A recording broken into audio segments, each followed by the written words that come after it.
Break के बाद एक बार फिर से आपका स्वागत है। उत्तराखंड के मुख्यमंत्री त्रिवेंद्र सिंह रावत इस बार स्वतंत्रता दिवस पर राज्य की ग्रीष्मकालीन राजधानी भरांडीसैंण गैरसैंण में ध्वजारोहण करेंगे और उनके साथ विधानसभा के अध्यक्ष प्रेमचंद अग्रवाल भी भरांडीसैंण पहुंचेंगे। इसके अलावा मुख्यमंत्री त्रिवेंद्र सिंह रावत गैरसैंण में ही रात्रि विश्राम करेंगे और 16 अगस्त को यानी कि कल मुख्यमंत्री धूता तोली में वीर चंद्र सिंह गढ़वाली की समाधि पर भी पहुंचेंगे।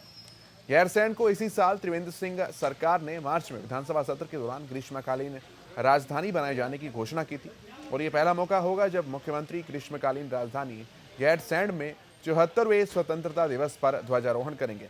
ध्वजारोहण कार्यक्रम के अलावा मुख्यमंत्री गैरसैंण में ही चल रहे निर्माण कार्यों का जायजा भी लेंगे।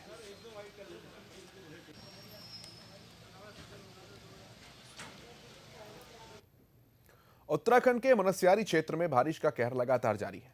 लगातार मूसलाधार बारिश होने से नदियां नाले उफान पर हैं।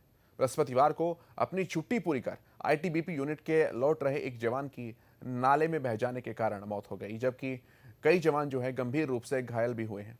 उनका उपचार स्थानीय अस्पताल में चल रहा है। मिली जानकारी के अनुसार मदकोट निवासी कैलाश जोशी, जिसकी उम्र 35 वर्ष थी, वो आईटीबीपी में तैनात थे और वो 1 महीने पहले छुट्टी पर घर आए थे। उत्तराखंड के मुनस्यारी क्षेत्र में बारिश का कहर लगातार जारी है। मूसलाधार बारिश के चलते नदियां नाले उफान पर हैं।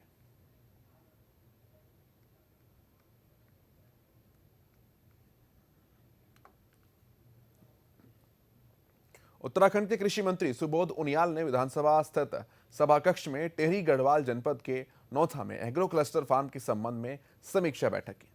बैठक में उन्होंने कहा कि प्रथम चरण में एग्रो क्लस्टर स्थापित करने के लिए प्रभावी ढंग से काम किया जाए। इसके साथ ही निर्धारित लक्ष्य के अनुसार गतिमान कार्यों में प्रगति कर उसे दी गई समय सीमा के अंदर ही पूरा किया जाए। तो वहीं उनियाल ने कड़े शब्दों में यह भी कहा कि इस संबंध में किसी प्रकार की लापरवाही को बर्दाश्त नहीं किया जाएगा।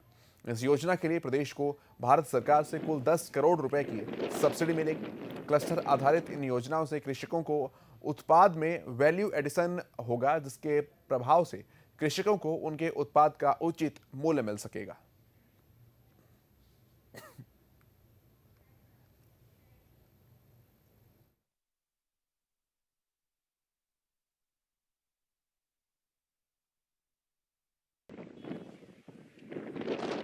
पूरी दुनिया में पीपीई किट बनाने की होड़ मची हुई है, लेकिन इन पीपीई किट्स को इस्तेमाल करने के बाद डिस्पोज करना एक बहुत बड़ी चुनौती है।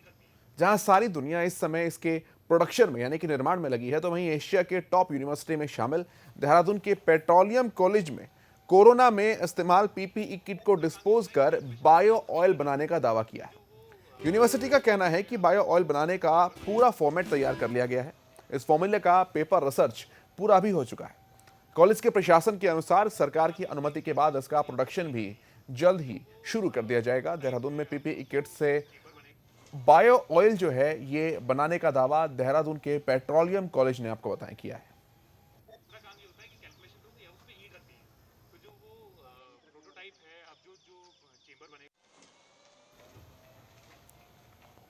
उत्तराखंड में सितंबर महीने में विधानसभा का मानसून सत्र होने जा रहा है।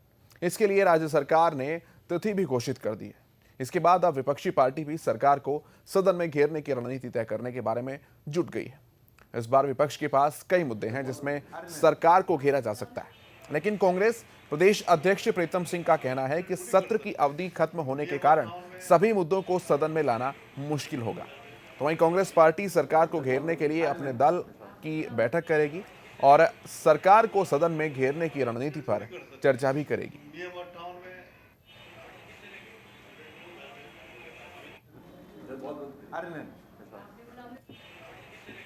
उत्तराखंड के चमोली जनपद में लगातार तेज बारिश हो रही है। यही बारिश दशोली ब्लॉक के दूरस्थ क्षेत्रों की निजमुआला घाटी में भी कहर बनकर टूटी है। इसके कारण निजमुआला घाटी को जोड़ने वाला मोटर मार्ग पूरी तरह से क्षतिग्रस्त हो गया। मार्ग क्षतिग्रस्त होने की वजह से क्षेत्र के लोग पैदल ही आवाजाही कर रहे हैं, जो बहुत ही मुश्किल और खतरनाक है। तो वहीं क्षेत्र के लोगों का आरोप है कि प्रशासन ने अब तक मौके पर पहुंचकर कोई कदम नहीं उठाया। उत्तराखंड के चमोली जनपद में लगातार ये बारिश जो है लोगों के लिए मुसीबत का सबब बनी हुई है।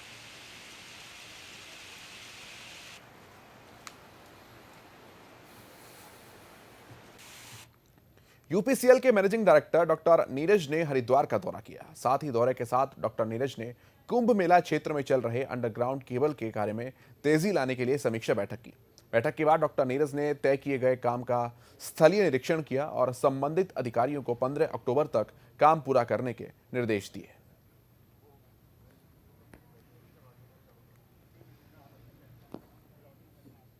पौड़ी जनपद में मौजूद सभी कोर्ट्स में 12 सितंबर को ई लोक अदालत का आयोजन किया जाएगा। विभिन्न लंबित मामलों को सुलझाने के उद्देश्य से यह फैसला लिया गया है।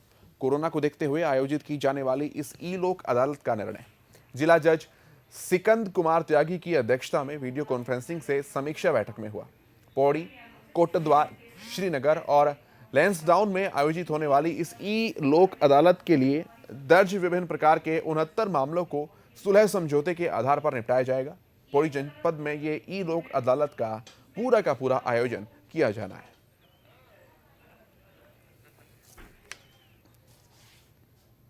उत्तराखंड विशेष में आज के लिए इतना ही, लेकिन देश दुनिया के अन्य समाचारों के लिए आप देखते रहें सुदर्शन न्यूज। जय हिंद।